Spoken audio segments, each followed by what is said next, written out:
Hola, ¿qué tal? Qué bueno que nos acompañas en este día. Espero la estés pasando bien hoy, hayas amanecido muy bien. Este es el programa Tu Libertad, y en el cual compartimos una palabra que va a traer libertad a tu vida, y esa libertad la encontramos en Cristo Jesús. Qué bueno que estás con nosotros en este día, y te voy a recomendar que vayas por una Biblia, por un cuaderno, que te pongas cómodo ahí en tu sofá, ahí en la mesa de tu comedor, donde quiera que tú estés, o en tu oficina, o si estás escuchando en el celular, pues abre tu aplicación de la Biblia, porque vamos a estar compartiendo palabra y vamos a estar viendo varios pasajes el día de hoy.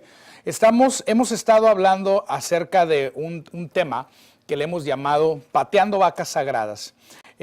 Quizás usted ya sabe que en algunos países, como en la India, las vacas, las reses, son consideradas divinidades, y por ello la gente no las come.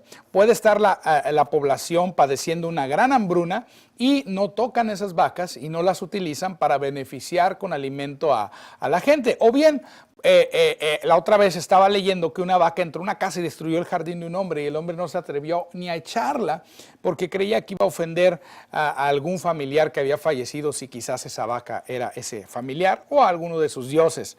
Por lo tanto, las vacas sagradas son un obstáculo para que esa gente se beneficie de un alimento que Dios creó, y también son provocación a la idolatría en ese país. Para nosotros, ¿qué significa en sentido figurado?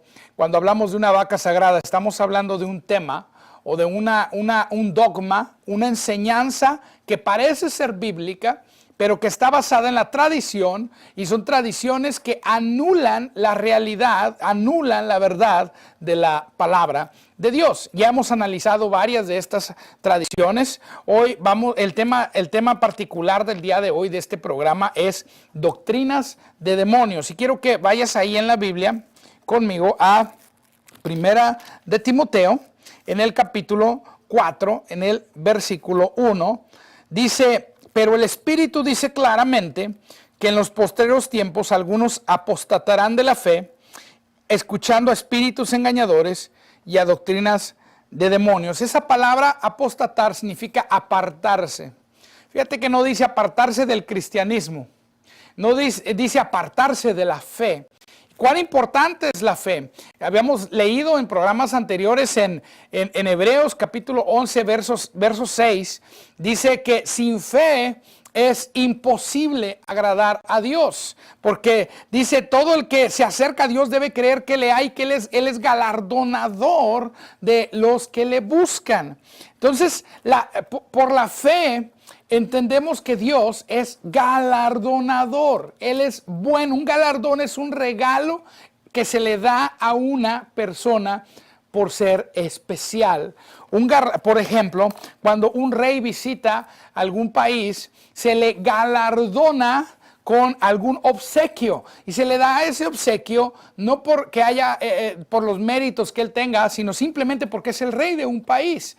Y así sucede con nosotros. El Señor nos galardona con sus bendiciones, no porque nosotros las merezcamos, sino porque Jesús pagó un precio por cada una de ellas en la cruz. Aquí dice claramente que algunos se apartarán. Apostatar significa apartarse de la fe. Y yo no creo que esto necesariamente esté hablando de la salvación. Creo que también puede ser una persona creyente, salva, que conoce al Señor Jesucristo, pero que el enemigo engaña con doctrinas de demonios. Y doctrinas que ya hemos analizado, enseñanzas que ya hemos dicho. Algunos dicen que Dios es el que causa pruebas y tribulaciones a los cristianos para que estos maduren en la fe. Esto es, en definitiva, una de esas doctrinas de demonios. Si tú no has visto los programas anteriores, yo te recomiendo ahí mismo en YouTube que los busques, busca los programas y escúchalos, porque ahí vienen bastantes cosas que hemos dicho al respecto de estas. Si tú lo estás oyendo esto por primera vez, para ti puede ser una gran impresión el saber que Dios no te está causando pruebas ni tribulaciones. Tendemos a pensar pensar, porque así se nos ha enseñado de esta manera religiosa, de esta manera tradicional, que Dios, para poder hacerte madurar, tiene que probarte y te prueba con circunstancias que vas a enfrentar en la vida, que son negativas o que son malas o que son dificultades que te van a ayudar a que tú te fortalezcas y crezcas. Pero la palabra de Dios dice que esto no es así, que lo que a nosotros nos da el crecimiento no son pruebas y tribulaciones, sino la palabra misma de Dios. Otra de estas doctrinas de demonios y que estamos analizando, vamos a analizar el día de hoy, que ya la hemos comentado, es que Dios castiga a sus hijos o a su pueblo. Y alguien puede decir, pero hay versículos que hablan de esto en la palabra de Dios. Y mucha gente toma versículos aislados para hacer toda una doctrina acerca de Dios castigando a la gente.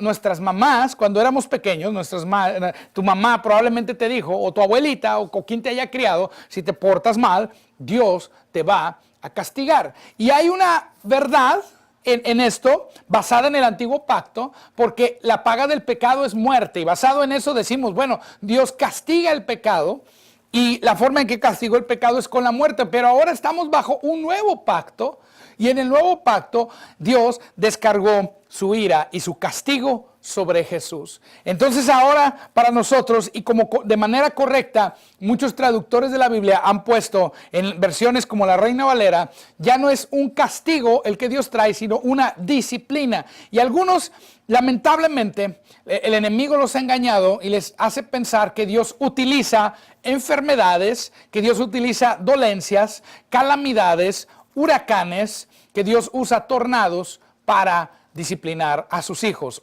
cualquier otro desastre natural. Y esto es completamente falso. Yo escuchaba que algunas personas, cuando ocurrió aquel tsunami terrible en Japón, que Dios estaba castigando a la nación de Japón a causa del pecado tan grave de idolatría en el cual vivía la nación.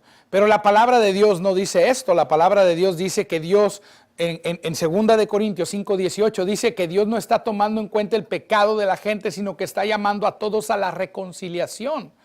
La palabra de Dios no dice que por causa de la idolatría Él manda juicio a las naciones. Vendrá un día en el cual el juicio vendrá sobre aquellos que rechacen a Jesús. Porque esa es la única cosa que dice la palabra en el nuevo pacto que puede acarrear esto. Y no en esta vida, porque la palabra de Dios dice, está determinado a todos los hombres que mueran y después de esto el juicio. El juicio de Dios o la ira de Dios no es contra la gente a causa de sus pecados, porque los pecados ya fueron llevados por Jesucristo en la cruz.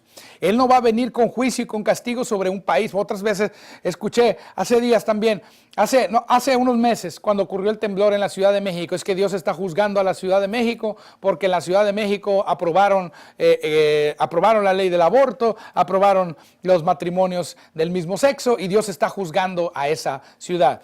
Esto es falso. ¿Por qué? Porque el juicio de Dios sobre los pecados en particular cayó completamente sobre Jesús. Y Jesús clamó en la cruz, tetelestai, consumado es, la obra de la redención está terminada, y sobre de Él es el Cordero de Dios que quita el pecado de todo el mundo. Él ya llevó el pecado de todo el mundo, Él ya llevó el pecado de todas las naciones, Él ya llevó el pecado de todas las personas, y la gente lo único que tiene que hacer es creer y recibir ese perdón. Lo único que tiene que hacer es venir y decir, Jesús, quiero que sea Señor de mi vida, y recibir el perdón, porque el perdón está otorgado. Una ocasión yo estaba predicando esto y una persona me acusó de universalismo. El universalismo es una doctrina que dice que todas las personas ya son salvas y todas las personas ya se van a ir al cielo cuando mueran, sin importar lo que ellos crean o cómo vivan o si viven en pecado o no. Esta es una falsa doctrina. Es una doctrina de demonios. Nosotros no creemos eso. Nosotros creemos que el alcance de la salvación es para todos. El alcance de la salvación es universal, es decir, alcanza a todos, pero todos tienen que tomar una decisión. Toda la gente se le presenta esta realidad. Jesús murió por ti y resucitó por ti para perdón de tus pecados, pero cada persona tiene que recibir ese regalo de salvación para que sea efectiva en su vida. La salvación es algo que se puede aceptar o es algo que se puede rechazar. rechazar. Y todo el mundo está en estos momentos. Dios, el libro de Ezequiel, del profeta Ezequiel, dice que Dios ha puesto a las naciones en un valle de la decisión. Todos están en ese valle de la decisión. Van a aceptar este regalo de salvación. Van a aceptar que Jesús ya cargó sobre sí mismo la ira de Dios que venía sobre el pecado. Van a aceptar la realidad de la redención para su vida, o la van a rechazar. Y para aquel que la rechaza, ese es el único pecado que dice la palabra de Dios que condena a las personas a una eternidad sin Dios. El día de hoy, tú no tienes comprado el día de mañana, no sabes qué va a ocurrir. El día de hoy tú tienes que tomar una decisión. ¿Vas a recibir esta salvación tan grande o la vas a rechazar? Hay gente que me dice, entonces tú estás diciendo que una persona puede vivir toda su vida en pecado y si al final hace una oración y recibe a Jesús, ya es salva a pesar de sus pecados. Esa es la gracia de Dios. Pero lo más tremendo, te voy a decir, no hay nada que tú puedas hacer para ganarte la salvación y nada que puedas hacer para perder la salvación. Todo se basa en Cristo Jesús. Alguien una vez me dijo, entonces ¿tú crees que la salvación no se pierde? Yo le digo, yo creo que hay personas que se pierden, pero yo no creo que la salvación se pueda perder. Yo creo que hay personas que voluntariamente se alejan del Señor Jesucristo y hay personas que voluntariamente quizás abandonen ese regalo tan grande. Quizás exista tal persona, no lo sé, pero lo que te puedo decir es que Jesús dejó una promesa que nosotros como sus ovejas, dice que Él nos tiene en su mano y que nadie las puede arrebatar de Él. Por lo tanto, si tú tienes a Cristo Jesús en tu corazón, la salvación, dice la palabra, es eterna, es tuya. Ya es tuya, no puedes hacer nada para ganarla, no puedes hacer nada para permanecer en ella, más que confiar y creer en el Señor Jesucristo. Es todo. Es todo. Lo único que tienes que hacer es permanecer confiando en Él. ¿Y sabes qué te hace permanecer en Él? La gracia de Dios. Es la gracia maravillosa de Dios la que nos mantiene en la presencia de Dios. Y esta doctrina que dice que tú tienes que sufrir y que tienes que padecer es una salvación por obras. No es una salvación por gracia, no es una salvación por la fe. O la salvación es solo por la fe y solo por la gracia, o la salvación es por las obras. ¿Por qué digo que es por obras? Porque estamos diciendo que una persona tiene que probarle a Dios. Esa es la naturaleza de la prueba. Por eso dicen Dios lo está probando. Y lo que están diciendo es que una persona tiene que probarle a Dios su fidelidad a fin de permanecer salvo. Su fidelidad a fin de recibir una bendición. La fidelidad a fin de recibir alguna cosa que Dios le quiera otorgar. Pero la palabra de Dios dice que todas las promesas de Dios son en Cristo sí, o en Él sí, y son en Cristo o en Él amén.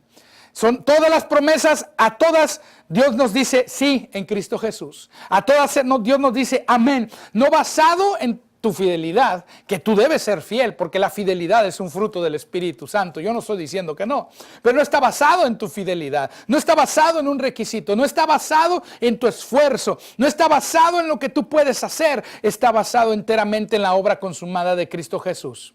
Por lo tanto, tú puedes descansar seguro que si tú creíste en el Señor Jesucristo, tú estás en su mano. Y si tú dices, pero yo he fallado, yo he pecado, yo me he apartado, lo único que tienes que hacer es decir, Señor, aquí estoy, te doy gracias, que soy la justicia de Dios, no basado en mis obras. Entonces, ¿puedo seguir viviendo como yo quiera en pecado? No, no puedes seguir viviendo como tú quieras, porque si tienes a Cristo Jesús, el pecado ya no se enseñoreará de ti, porque no estás bajo la ley, sino bajo la gracia. Y la palabra de Dios dice que la ley del Espíritu de vida en Cristo Jesús nos ha librado de la ley del pecado y de la muerte. Tú vienes a ser libre, pero para experimentar esa libertad, tú tienes que renovar tu entendimiento. Dice el hermano Andrew Wommack en una de sus predicaciones, hay personas que escuchan esto y dicen, entonces me voy a vivir como yo quiera y voy a pecar. Esa persona, yo te aseguro que no ha nacido de nuevo, y yo creo lo mismo. Porque una persona que ha nacido de nuevo, la gracia de Dios provoca en él un deseo ardiente y fervoroso de amar a Dios y de vivir amando a Dios, porque Dios lo amó primero. Dios lo amó primero. Dios lo amó primero. Tremendo. En 2 de Timoteo 3:16, a esta doctrina que dice que Dios nos castiga, la palabra de Dios en el Nuevo Pacto utiliza la palabra disciplina. Y la palabra disciplina, como ya lo habíamos dicho, allí en 2 de Timoteo 3:16, fíjate lo que dice: toda la escritura es inspirada por Dios y útil para enseñar, para redarguir, para corregir, para instruir en justicia. Nuestra disciplina o nuestro redarguir, nuestra corrección, no viene a causa de Dios enviando un juicio de enfermedad, un cáncer, perder un hijo, perder tu casa, atravesar aflicciones, que venga un tornado y arranque las casas de tu colonia y se lleve a tu familia. Esa no es la disciplina del Señor. La palabra de Dios dice que la disciplina del Señor viene por la palabra inspirada por el Espíritu Santo, que es esta escritura. Cuando tú lees la palabra de Dios renueva tu entendimiento, renueva tu mente y va disciplinando tu vida. Va haciéndote madurar. Al plantar tus semillas en tu corazón de la palabra de Dios, estas semillas comenzarán a crecer y a producir fruto en ti. Fruto en ti. Fíjate lo que dice en Juan capítulo 16, el versículo 13. Juan 16, 13. Quiero que vayas conmigo ahí. Y dice, fíjate, Juan 16, 13, dice, pero cuando venga el Espíritu de verdad, Él os guiará a toda la verdad, porque no hablará de su propia cuenta, sino que hablará todo lo que oyere y os hará saber las cosas que habrán de venir. Entonces, ¿qué sucede cuando una persona peca? Lo que sucede es que el Espíritu Santo viene y pone dentro de esa persona, lo guía a la verdad y pone en esa persona el deseo de vivir en rectitud y abandonar el pecado. Ahora, voy a decirte esto, el Espíritu Santo no trae condenación. Si tú te sientes condenado, si te sientes indigno, esa no es la convicción del Espíritu Santo. No, la convicción del Espíritu Santo te deja en claro que tú eres la justicia de Dios y que tú no tienes por qué vivir esclavizado al pecado. El Espíritu Santo te deja saber que tú eres una nueva criatura y que tú puedes levantarte y puedes decir, Señor, yo esto no lo quiero hacer más porque no es mi naturaleza. Declaro que soy la justicia de Dios y tú puedes venir con Dios. Hay personas que están atadas en un ciclo de arrepentirse, de rededicarse a Dios y confesar su pecado y arrepentirse y rededicarse a Dios. Y tenemos que, ese ciclo se debe romper. Necesitas saber que no es, escucha esto que te voy a decir, necesitas saber que no es necesario estar confesando tus pecados de esa manera constantemente. Lo único que es necesario es que tú le digas al Señor que tú estás de acuerdo con Él, que lo que hiciste es pecado, pero que también estás de acuerdo con Él, que ahora eres la justicia de Dios en Cristo Jesús. La confesión de tu identidad es mucho más importante que la confesión de tus fallas para que haya un cambio en tu vida. No estoy diciendo que no vas a confesar al Señor que has cometido alguna falta. Lo que sí te estoy diciendo es que estar pidiendo perdón es equivocado porque el perdón ya te fue dado. Lo que tienes que hacer es aprender a recibir ese perdón. Si vas a venir con Dios, digamos que el día de ayer quizás te peleaste con un familiar y dijiste palabras que no debiste decir. Tal vez hayas sido y le hayas ofrecido una disculpa a ese familiar, pero el día de hoy te sientes mal y no te quieres acercar a la presencia de Dios. Déjame decirte que el que tú te hayas peleado con ese familiar no te quita el acceso a la presencia de Dios, porque lo que te da el acceso a la presencia de Dios es el sacrificio de Cristo Jesús. Y lo que necesitas hacer para que eso cambie en tu vida es venir a la presencia de Dios. Y tú vienes a Jesús y le dices, Señor, reconozco que no me debía haber peleado. Pero en vez de decir, perdóname porque me peleé con mi hermano, tienes que saber que Él ya te perdonó. Tienes que saber que Él es el Cordero de Dios que quita el pecado del mundo y el perdón fue dado en la cruz del Calvario. Tú ahora eres una nueva criatura. Le puedes decir, Señor, he fallado, pero te doy gracias que tú me has perdonado.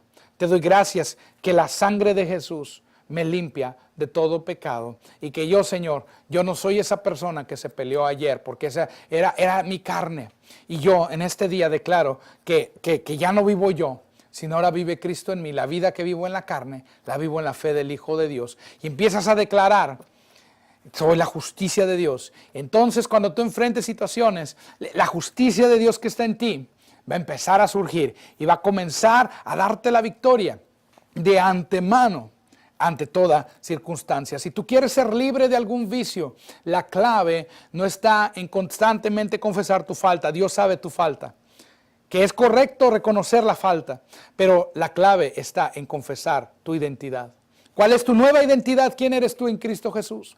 ¿Quién eres tú ahora en Cristo Jesús? El Espíritu Santo te guía toda la verdad y el Espíritu Santo siempre te va a guiar a la realidad de quién tú eres en Cristo. Acuérdate de las palabras ser, hacer, tener. Para poder hacer, para poder tener, tienes que estar firme y seguro en quién eres. Ahora en tu espíritu. Ahí está el Espíritu Santo y está sellado y ahí está la presencia de Dios. Y lo que tienes que hacer es venir y arrojarte a esa presencia y olvidarte. Ciertamente dejamos atrás, dice la palabra, aquellas cosas, dice poniendo los ojos, la mirada en Jesús, el autor y el consumador de nuestra fe. En el capítulo Juan, en el versículo 10, en el Evangelio de Juan, en el capítulo 10, el versículo 10. En el Evangelio de Juan 10, 10. Evangelio de Juan 10, 10. Fíjate lo que dice la palabra. Dice, el ladrón no viene sino para hurtar y matar y destruir. Yo he venido para que tengan vida y para que la tengan en abundancia. Este pasaje, yo estaba leyendo comentarios, estaba leyendo distintos libros. Y cuando aquí habla de ladrón, específicamente, si yo me voy al significado del texto, no está hablando de Satanás, está hablando de los falsos pastores, de los malos obreros. Sin embargo, se le puede aplicar a Satanás, porque Satanás dice la palabra que es mentiroso, que él es padre de mentira y que él es homicida desde el principio. No solo eso, también se le puede aplicar a Satanás, ya que Satanás también es un mal obrero. Es alguien que cayó de la gloria de Dios a causa del pecado y se apartó y ahora es enemigo de Dios.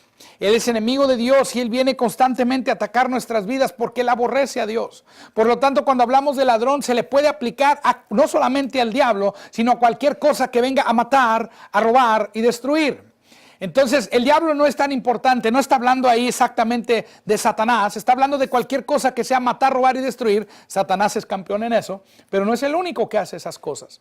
Por lo tanto, todo lo que sea robar, todo lo que sea matar y todo lo que sea destruir, no es la voluntad de Dios para tu vida, porque la voluntad de Dios para tu vida es que tengas vida y que la tengas en abundancia.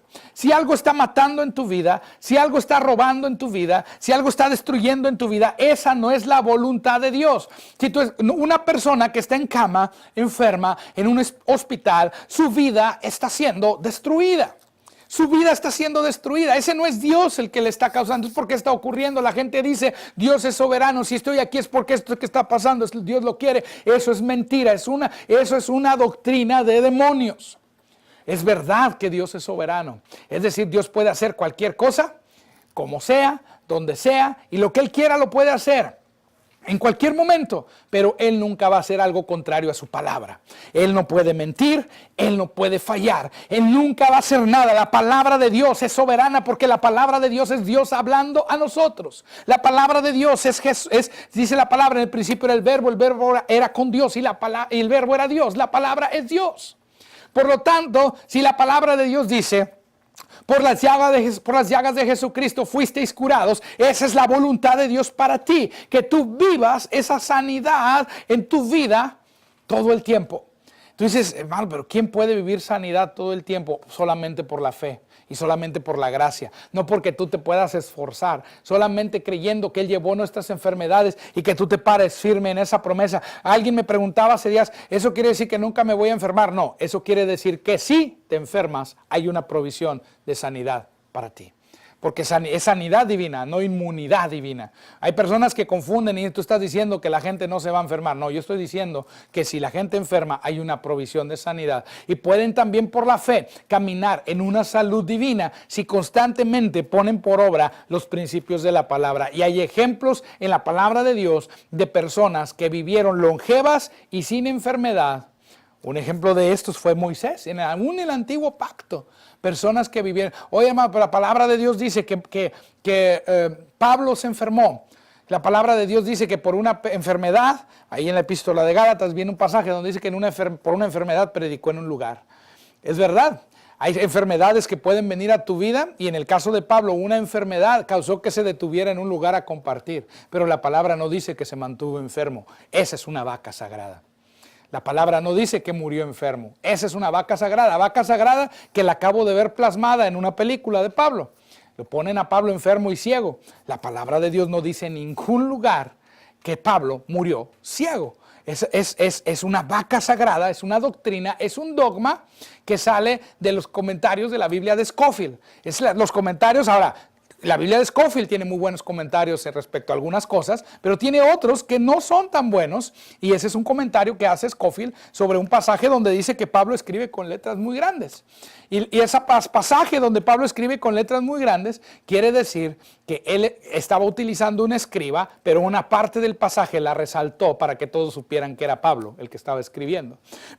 Y hay así distintas cosas que se nos dicen que Pablo, hay muchas cosas en particular que se nos dicen como que Pablo tenía un aguijón en la carne y que ese aguijón era enfermedad. En Segunda de Corintios 12 viene este pasaje, y si tú pones atención a ese pasaje, no dice en ningún lado, y yo reto a cualquiera que está viendo este programa que cheque a ver en qué parte dice ahí que el aguijón era una enfermedad. No dice que era una enfermedad, dice que era un espíritu malo que venía y lo abofeteaba, y dice que venía a causa de las revelaciones que él tuvo, y en ese mismo pasaje dice que dentro de esas revelaciones él fue llevado al tercer cielo. Yo le digo a la gente, tú no calificas para el aguijón de Pablo. ¿Por qué no calificas para el aguijón de Pablo? Porque él está completamente, el aguijón de Pablo lo recibió por las revelaciones. Tengo mucho que decir sobre esto y se nos acabó el tiempo. Quiero decirte que estamos ahorita gozándonos en la palabra de Dios y le vamos a dar una segunda parte a este programa.